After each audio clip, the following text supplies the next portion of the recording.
نعرہ تکبیر، نعرہ رسالت، نعرہ حیدری، تاجدار ختم نبوت، علماء اہل سنت۔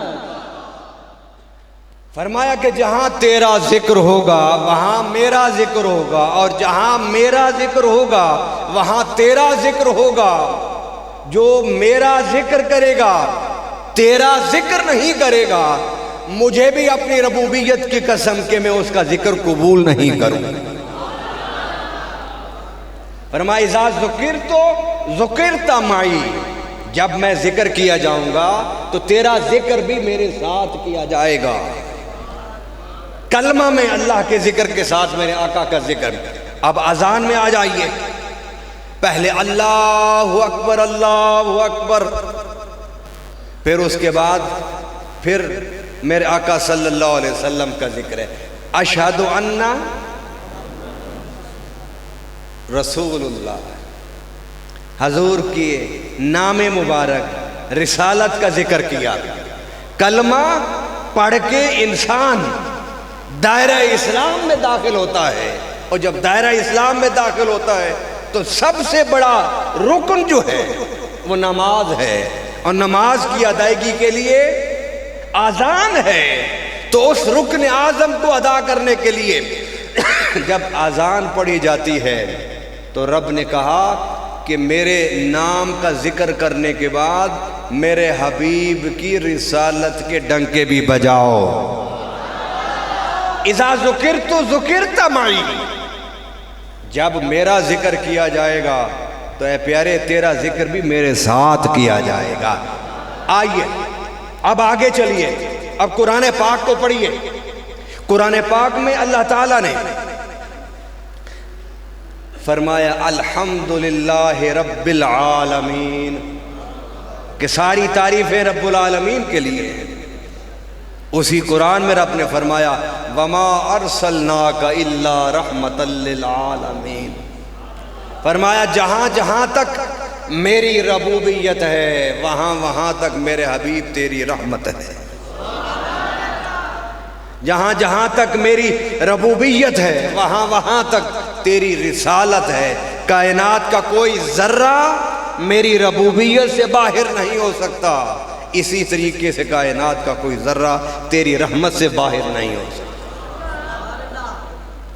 تو فرمایا کہ قرآن میں میرا ذکر ہے تو ساتھ تیرا ذکر ہے۔ اب اگر کوئی رمضان میں تراویح میں قرآن پاک سنائے اور اللہ کی شان عظمت کا ذکر قرآن میں کرتا جائے اور وہ آیتیں چھوڑ دے کہ جس میں میرے آقا کا ذکر ہے، تو کیا قرآن مکمل ہوگا؟ نہیں مکمل ہوگا۔ نہ کلمہ مکمل ہوتا ہے مصطفیٰ کے ذکر کے بغیر، نہ اذان مکمل ہوتی ہے، نہ قرآن مکمل ہوتا ہے۔ اور پھر میں اذان کے حوالے سے ایک عشق والا نقطہ میرے ذہن میں آیا، کیونکہ عاشقان رسول کا اجتماع ہے، اور یہ واقعہ بڑا مشہور ہے کہ حضرت بلال رضی اللہ تعالی عنہ جب میرے آقا نے مکہ کے فتح کے دن انہیں چھت پر کھڑا کیا اور فرمایا بلال اذان دو، یہ بڑا عظیم نقطہ ہے، بلال اذان دو۔ حضرت بلال مکہ کی چھت پر کھڑے ہو گئے اور اذان دینے کا جب ارادہ فرمایا، ہاتھ اٹھائے، اذان دیتے دیتے رک گئے۔ میرے آقا نے پوچھا بلال اذان کیوں نہیں دے رہے؟ عرض کرنے کہ یا رسول اللہ صلی اللہ علیہ وسلم، میں نے جب بھی اذان دی تو منہ کعبے کی طرف کیا، آقا آپ نے آپ کے صدقے میں آپ کے توسل سے آپ نے مجھے یہ عزت، یہ شرف اور یہ مقام عطا فرمایا کہ مجھے بیت اللہ کی چھت پر کھڑا کر دیا۔ آقا بتائیے منہ کدھر کروں؟ تو میرے آقا نے فرمایا جہاں بھی پہلے اذان دی منہ قبلہ کی طرف کیا، اب میں نے قبلہ کی چھت پر کھڑا کر دیا ہے تو اذان دیتے ہوئے منہ میری طرف کر لے۔